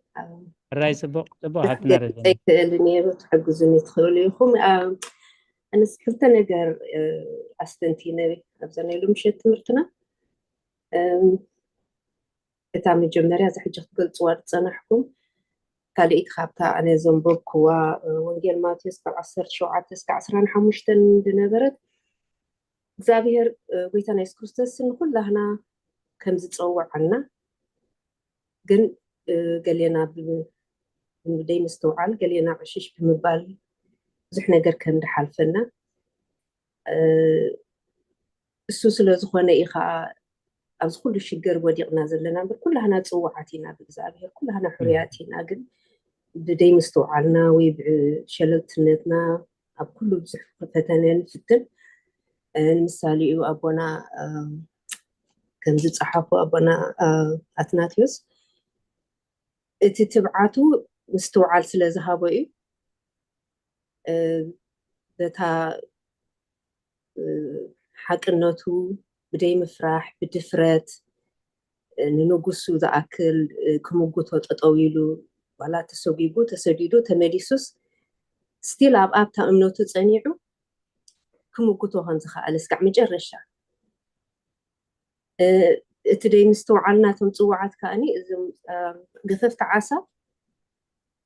ኣብ ቢዝነስ ዓለም እዮም ነይሮም መስለኒ ጎይታ ናይ ክርስቶስ ክፅውዖም ከሎ ግን ልቦም ስለተኸፍተ ምስተውዓል ስለዝሃቦም ቀልጢፎም መርበቦም ድርቢ ድርቢ ኣቢሎም ክስዕብዎ ክኢሎም እቲ ምስዓቦም ከኣኒ ፅዋዓት ኮይኖም ቅዱሳት ኮይኖም ስጋዕ ብዙሕ ንዓና ትምህርቲ ይኾንን ኣለዉ ኣብዚ ሃይማኖትና ኣብዚ ኣብ ቤተክርስትያንና ብዙሕ ሽግር ዝተፈጥረ ከኣኒ ብዙሓት ፅዋዓት ክንስና ብዙሓት ፅዋዓት ከለውና ኣቦታትና ዝበሃሉ ግን እቲ ምስተውዓል ስለዘይሃቦም ድዩ ዋላ እቲ ዕሽሽ ስለዝበሉ ድዮም እቲ ሽዑ ዝፍፀም ዝነበረ ግሕደት ዳርጋ ሕጂ እውን ድገም ከም ዘሎ እዚኣ ክስተንቲ ፀኒሐ ብሰፊሑ ኣቦና ሓግዙን ይግለፅለይ ቃል ህይወት የስማዓልና ፅቡቅ ገሊፅ የለኹ ዋላ ሓንቲ ዝውስኾን ነገር የብሉን ብርግፅ ዋላ ሓንቲ ምክንያቱ 5 ግዜ ኢተሰዲዱ ማለት እዩ እቶም ገዛእቲ ሰዲዶም ዝመልስዎ እቲ ሆስ ህዝቢ ሆሆ ስለ ዝበለ ብስደቱ ሕጂ ፈሪሑ እዘዘና ድኾን ኢሎም እዮም ዝሓስቡ ስለዚ 5 ግዜ ተሰዲዱ ግን ኣብ ዝኾነ ይኹን ግዜ ንንጉስ ብጭብጢ ብህድኣት ከዓ ኣውሳቢዮስ እንታይ ከም ዝገበረ ሰነድ ኣብ ገዝኡ ከም ዘሎ ኣውሳቢዮስ ምስ ምንታይ ተዓራርኽ ከም ዘሎ ምስ ኣርዮስ ዝብሎ ዘሎ ከዓ ናይ ስጋ ወይ ናይ ስልጣን ውድድር ዘይኮነስ እምነት ቅድስቲ እምነት የፍርስ ስለ ዝነበረ እዩ እግዚአብሔር መስገን እቲ ትብዓት ዝሃቦ ማለት እዩ ሕጂ ልክዕ ከምኡ እዩ እቲ ታሪክ እናተደግመ ስለ ዝነብር ኣቦታት ስለ ዝወሓዱ መምህራን ስለ ዝተወሓዱ ኣገልገልቲ ስለ ዝወሓዱ ዘይኮነስ ካብ ንክርስቶስ ንሰባት ዝጥምቱ ካብ ንክርስቶስ ንነገስታት ንምልኽ ስለ ዝበዛሕና እዩ ማለት ምክንያቱ ቃል ኣምላኽ እንታይ ኢልዎ ብዙሓት ብኡ ኣመኑ እንተኾነ ግን ኣይሁድ ብኡ ዝኣመነ ካብ ቤት ጸሎት ክስጎጉ ኢሎም ስለ ዝነበሩ ኣየጋሃድዎን እዚ ከዓ ካብ ክብረት ኣምላኽ ክብረት ሰብ ስለ ዝመረፁ እዩ እግዚኣብሔር ይሰውረኒ ስለዚ ከዓ ቃል ኣምላኽ ብዙሓት ጽዋዓት ሕሩያት ግን ውሑዳት ዝብል ስለዚ ተቐዳመይቲ ንሓቂ መፍላጥያ ተኻልኣይቲ ከዓ ንሓቂ ዓዲጋሞ ኣይትሽጣ ኢሉ ሓቂ ምስ ፈለጥናዮ ከዓ ንሓቂ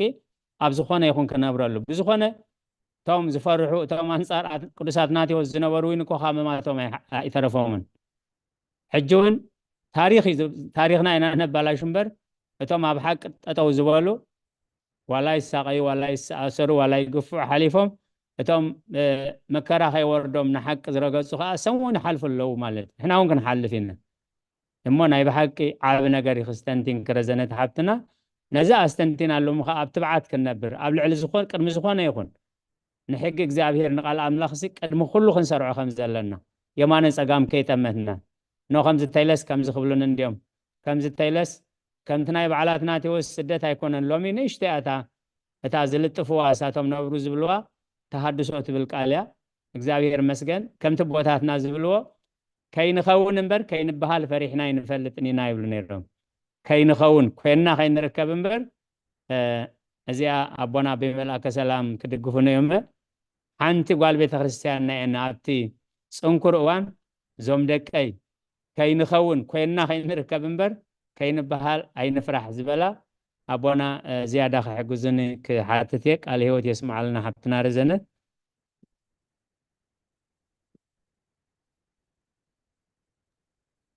ራእየ ኣቦና መንግስተ ሰማይ የዋርሳ ናይ ሎሚ ካልኣይ ዓመታ ኮይኑ ዝዓረፈት ኣዴና ወይኒ ክኸቡ ተዛረበቶ እዩ እቲ መጀመርያ ናይ ቤተ ክርስቲያን ዕግርግር ክጅመር ከሎ ኣብ ኣኼባ ውዒልና ብዙሕ ሽዑ እቲ ወረ ገንዘብ ደይኮነስ ዘረባ ኢድ ይሽረፍ ነይሩ ሰብ ዘይኮነ እግሪ ነይርዎ ድማ ትዘረባ ይሽዑ እግሪ ነይርዎ ኣብ ኩሉ ክሳይ ስለ ዝነበረ ከም ዝብሉና ኩሉ እቲ ሰብ ብደገ ዝሰምዖ ተሰኪፉ በቢናቱ ሓሳብ ክህብ ከሎ ኣይተዛረበትን ውዒላ እምበኣር ሕጂ ኣኽለና ብፀሎት ክንዓፁ ኢልና ብድድ ምስ በልና ሓንሳብ ዕድል ሃቡኒ ኢላህና ደው ኢልና ንፀሎት ተቐሪብና ከለና ኮፍ ከይበልና እያ እዛ ዘረባ እዚኣ ኢላታ ብዙሓት ከም ዝብሉና ኢልኩም ተሰኪፍኩም ትዛረቡ ኢልኩም እሞ ከምቲ ዝብሉና ጥራሕ ኮይና ኣይንረኸብ ከምቲ ዝብሉና ኮይና ጥራሕ ኣይንፅናሕ ኢላ ነቲ ዝወዓለ ጉባኤ ፅቡቅ መዕፀዊ ገራህሉ ፅቡቅ መዘከርታ እውን ገዲፋ ከይዳ እሞ ተንኪው እዚኣታ ቃል ህይወት የስማዓልና ኣዴና ወይኒ ሕጂ ብስጋ ምሳና እንደዘየለዋ መንፈስ ምሳና ኣለዋ ዝገደፍኦ ነባር ዝኾነ ምስክርነት ግን ኮይና ከይንርከብ እምበር ከይንበሃል ኣይንፈርሕን ኢና ኮይና ከይንርከብ እምበር ኮይንኸውን ኮይና ከይንርከብ እምበር ከይንበሃል ኣይንፈርሕን ኢና ዝብል ዝያዳ ኣብ እምነትና ጥንቁቃት ክንከውን ከም ዘለና ጥንቁቃት ኣብ መገዲ ሓቂ ክሳብ ዘለና ከዓ ክንፈርሕን የማነ ፀጋምን ክንጥምት ከም ዘይብልና ዓብ ነገር ናይ ኣዴና ወይኒ ምስክርነት ሞ ቃለ ህይወት የስማዓልና ኣቦና እግዚአብሔር ይደግፍኩም ኣራይ ካልኦት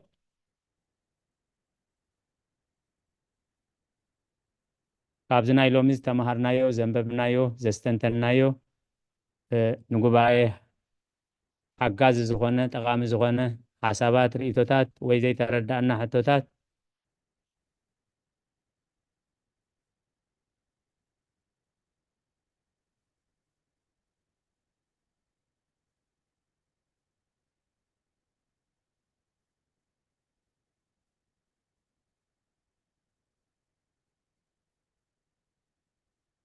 الرئيس لغلاتو زابير استمسجنا يكون قرب دقائق اللوانا زلنا حسابات نتجزينا انت كمالو زغنا حسابات انت زيبلنا كبرني زخر سمي يكون أبونا بملأك سلام قال معدان غيرهم بصلت كعزولنا نبونا نابعو دمهرت بخبري عدم زغنا حسابات اللي ناقن قبلكم نخالينا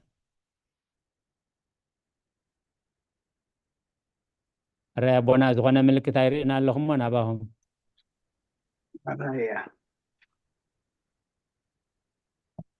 ربنا أن يلي كبرن مسكانان نعم لخيخن زمان أقلقلتكم يبارخ كلخن نتتوهبكم كتنببو زمسخن زيابير أقلقلتكم بارخ حفتنا تمن الدماء زمارية ملاختي يسمع لنا هيوتنا قدس أتناتيوس هواريا بتعميو زقرم بزحينا دما خاوه كنم مهار زقبعنا من اسي ليك أدياقونات كله أبناي نيكيا قباء مجمريا بسلسمئتن أسران حمشتن أريوس كوغز كله سلسمئتن عسر تشمنتن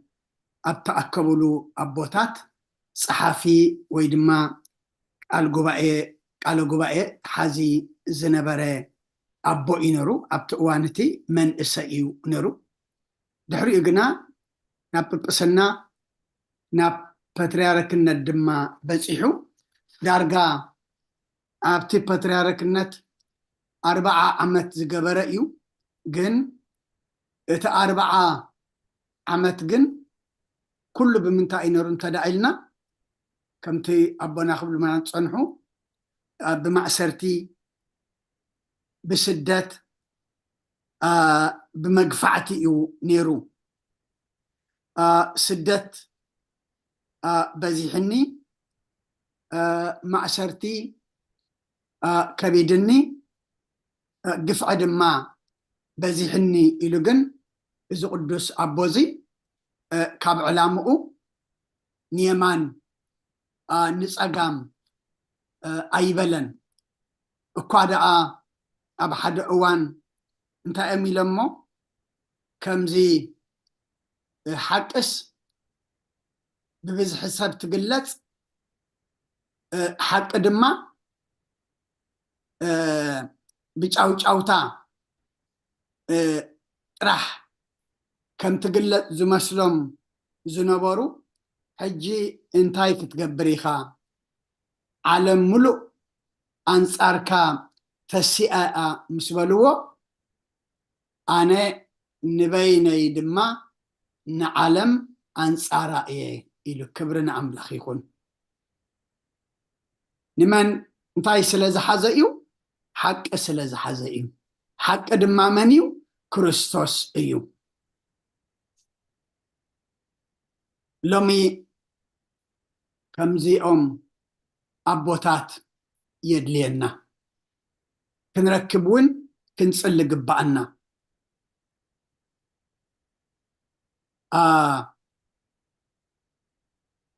كمزي نهواريا نقدس أتناتيوس زبطحو كيبصحنا خلو إنا لو منفرح بحلفي قرم زبل أب سدات أب عدنا صنت دقنا سدرانا حوقفنا إنا نبرنا أب عدنا صنسي باروت كوينا ننبر بزحاتينا اتزخف أدما ناس أخلخا حرا وصيخا خلخا باريا مخاني تزخف خمز خمزية حننا أما إذا حجي ناي قدس أتناتيوس زحلفو ويزبلو زنبرلو زنبره نمهارو زلنا تاريخ كنقرلو أيكونن تايدا نحنا دما تاريخ كنسرحلو نبيت كريستيان نهوتنا ዳግማይ አትናቴዎስ ክንከውን እዩ እዚ መጽሓፍ ዝተዳልየልና እዚ መደብ እዚ እዚ ጉባኤ እዚ እውን ተሰሪዕልና ዘሎ ከምቲ ኣብ ዕብራውያን 13 ቁጥሪ 7 እንታይ እዩ ዝብለና ነቶም ቃል ኣምላኽ ዝነገርኩም መራሕትኩም ዘክርዎም መወዳእታ ንብረቶም እናዓቋመትኩም ኣስኣሰር እምነቶም ሰዓቡ ቁጥሪ 8 ድማ ኢየሱስ ክርስቶስ ትማልን ሎምን ንዘለዓለም ንሱ እዩ ክብሪ ንኣምላኽ ይኹን እቲ ቅዱስ ሐዋርያ አትናቴዎስ ብዙሕ ግዜ ንስደት ተዳረገሉ ብዙሕ ግዜ ዝተኣስረሉ ዓለም ሙሉእ ድማ ኣንጻሩ ዝተሰኣትሉ ስለ ስም መን እዩ ስለ ስም ክርስቶስ እዩ እሞ ክርስቶስ እንታይ ይብለና ኣሎ ትማልን ሎምን ንዘለዓለም ዓለም እቶም ንቅዱስ አትናቴዎስ ዘጋፍዕዎ ዝነበሩ የለውን ሎሚ ትመንደቕ መቃብሮም እውን የለን እቲ አትናቴዎስ ዝተገፍዓሉ ክርስቶስ ግና ትማል ነይሩ ሎምሎ ንዘለዓለም ዓለም ድማ ክህሉ እዩ እሞ ነቲ ትማል ዝነበረ ሎሚ ዘሎ ንዘለዓለም ዓለም ድማ ዝነብር ንሱ ክርስቶስ ከምቲ ዝተምሃርናዮ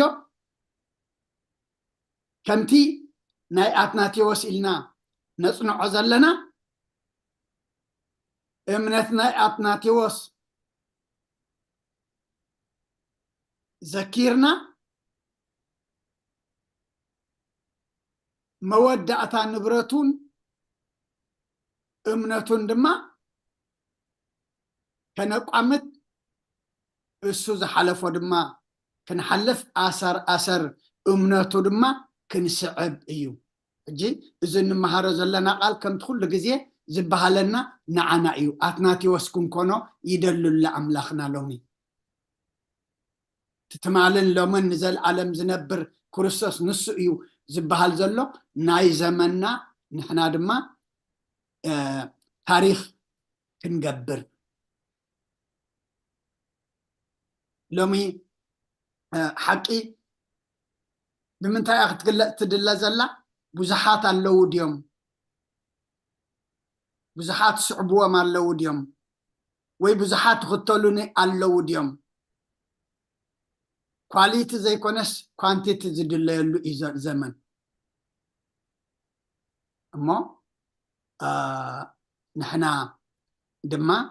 ናይ ዝቅዱስ ኣቦ በረኸት ይሕደረና ኣሰር እምነቱ ክንስዕብ ኣርኣያ ክኾነና ከምቲ ንሱ ዋጋ ዝኸፈለ ንሕና ድማ ዋጋ ክንከፍል ከምቲ ዓለም ሙሉእ ኣንጻርካ ኮይነ ሓንቲ ነገር ክትገብር ኣይትኽእልን ኢኻ ኢሎም ዘፍርሕዎ ከፍርሕዎ ዝሓሰቡ ንሱ ግና ብትብዓት ኣነ ድማ ንዓለም ንበይነይ ኣንጻራ እየ ዝበለ ንሕና እውን ጥራሕታ ክንፈልጣ ዘለና ታሒዝናያ ዘለና መገዲ ታንጓዓዘላ ዘለና መገዲ ሓቂ ድያ እያ ሳና ዝጀመረ ክተርፍ ይኽእል እዩ ወይ ንሕና ምስ ገለ ጀሚርና እውን ክንተርፍ ንኽእል ኢና ታ ዘለናያ ጎደና ሓቂ ድያ ኢልና ንዓ ጥራሕ ኢና እምበር የማነ ፀጋም ምርኣይ ክርስቶስ ብሓሙሽተ ዓሳን ብሓሙሽተ እንጀራን ብክልተ ዓሳን ኣሽሓት ኣፅጊቡ ምስ ተባሃለ ብቲ 5 ምዕራፍ ወንጌል ዮሃንስ ኣብቲ ምዕራፍ 5 ግን ኣነ እንጀራ ህይወት እየ ካብ ሰማይ ዝወረደ እንጀራ ድማ ኣነ እየ እቲ ዝበልዓኒ ድማ ብሂወት ክነብር እዩ ምስ በሎም ግና እዝስ ስጉኡ ክንበልዕ ደሙ ክንሰቲ ኢሎም እቶም ብኣሽሓት ዝስዕብዎ ዝነበሩ ኣብቲ ምዕራፍ 6 እንተዳሪእና ዮሃንስ ንድሕሪት ተመልሱ እዩ ዝብለና ቆላሒሉ እንተረኣየ እቶም 12 ጥራሕ نتم 12 ድማ سخاتكم كتكوددو تدليئكم شبت الدخون عشحات صعبو خانيرم دحر كلهم تريفهم تاي كوينه تاي تبلكوم يمزمصو تاي تبلكوم يمزملسو إلو بزحدليو مقدو خير خيليو قويتا جن نتوم زخودو زي كونس نتوم مسؤود ترفو 12 اسغاتكم كتكوددو تدليئكم ምክንያቱ አሚንኩም ዲኹም ደው ኢልኩም ዘለኹም ሃርያ ጴጥሮስ ግን እንታይ ኢልዎ ጎይታይ ንስኻ ናይ ሓቂ ቃል ኣለካ ካባኻ ሓሊፍና እሞ ናበይ ክንከይድ ኢና ኢልዎ እሞ ንሕና ድማ ብከምዚ ክንነብር እግዚኣብሔር ይሓግዘና በረኸቱ ናይ ቅዱስ ሃዋርያ አትናቴዎስ ንኩልና ይኽፈለና ከምቲ ዝሓለፈ ሰንበት ዝሓበርናዮ ወዲ ቤተ ክርስቲያንና አቦና አበይ ግብረ ትንሳኤ ዝተባህሉ ዓሪፎም ኣለዉ እሞ ንዓርቢ ካብ 11 ክሳብ ሰዓት 1 መፋነዊ ፍትሓት ኣሎ ብድሕሪኡ እውን ንስድራ ቤት ኣብ ደገ ሰላም ፅንዓት ሃብኩም ኣሎ እሞ ዝጠዕመና ግዜ ዘለና እንተሊና ዓርቢ መፂና ነቦና ብጸሎት كنسنيم زابيهر ناشئ سبات جبرنا نبونا منقصة سماي نحزن عندما زابيهر متسنن عيهاب أما مدبنا بصلوت كنعصو كلنا حنساب نصلوت حف نبل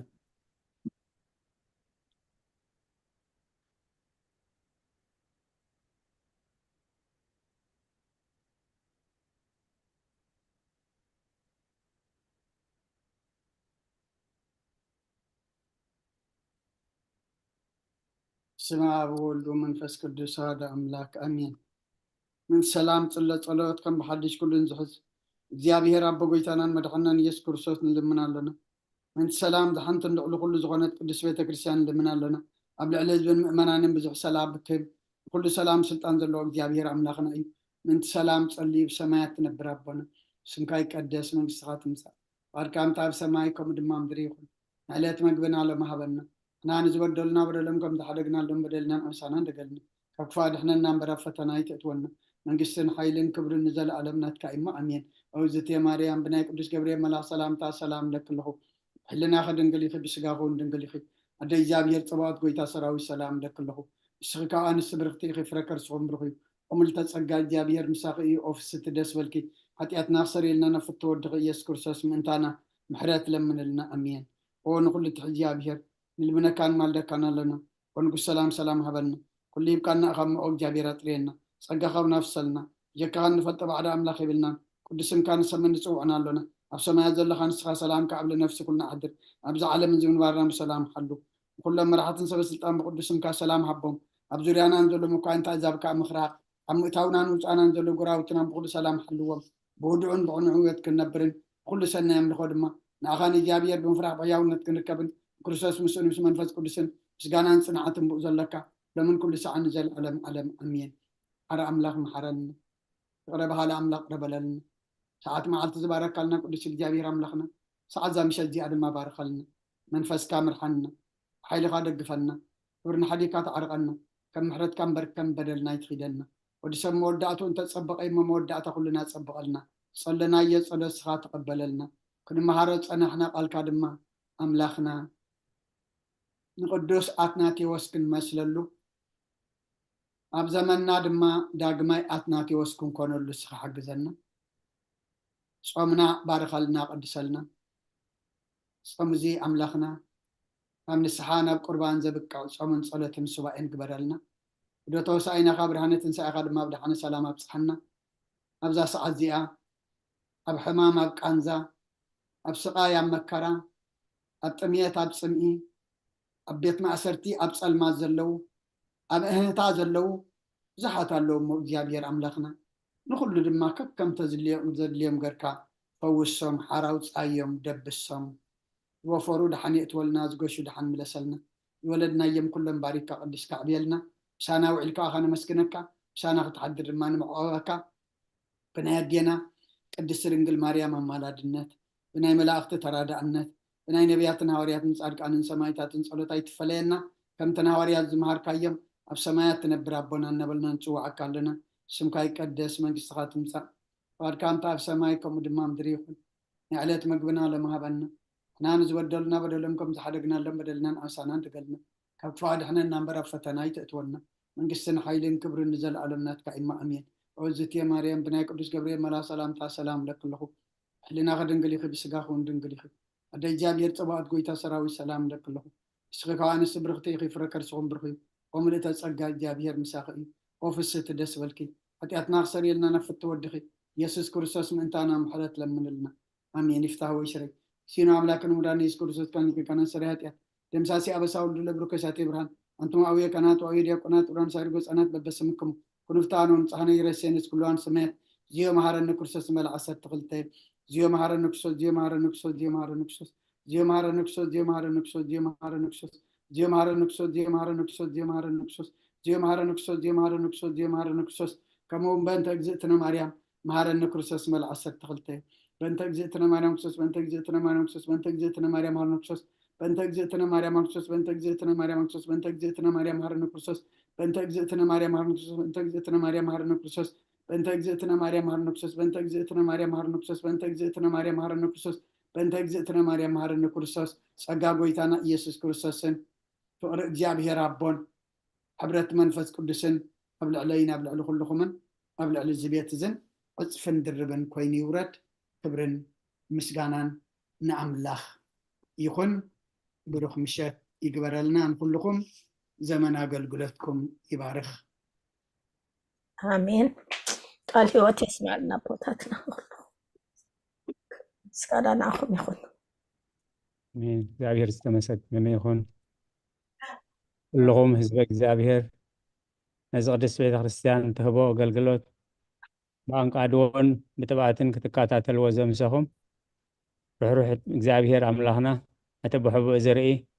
ሴተ ጸድቃን ኣስበእቲ ሆታን ይኽፈልኩም ትብል ቅድስት ቤተ ክርስቲያን ከምቲ ክሳብ ዝሰዓት ዝብድሓነ ሰላም ዓቂቡ በዚ ቅዱስ አገልግሎት ጀሚርና ክሳብ ንፍፅም ዝረዳእና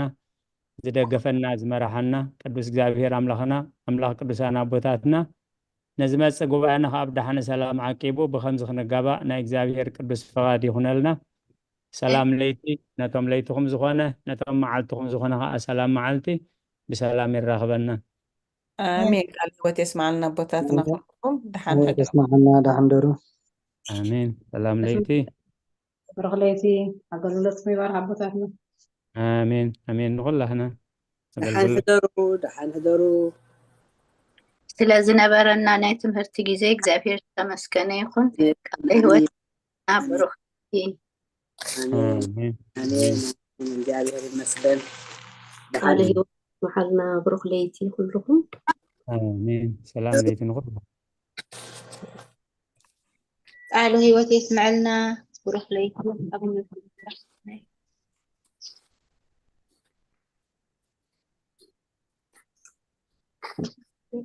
دحن حضروا بلو آمين سلام ليتي بسلام الرخبنا بروح ليتي أنا قلت لخبت من بابا يتسوى عند اللخو خصوي عدينا غريتها نوح تلازبل انت اشمله حصير انداد لخو من ديهم زرداني سلاذ شغركم يو قد دحان يكون دحان اجهن كخاسيه داي معري دحان حسبل هو እግዚአብሔር መስገን حقهم يخمسون بساخم እግዚአብሔር መስገን ሰላም بروح ليتي امين سلام ليتي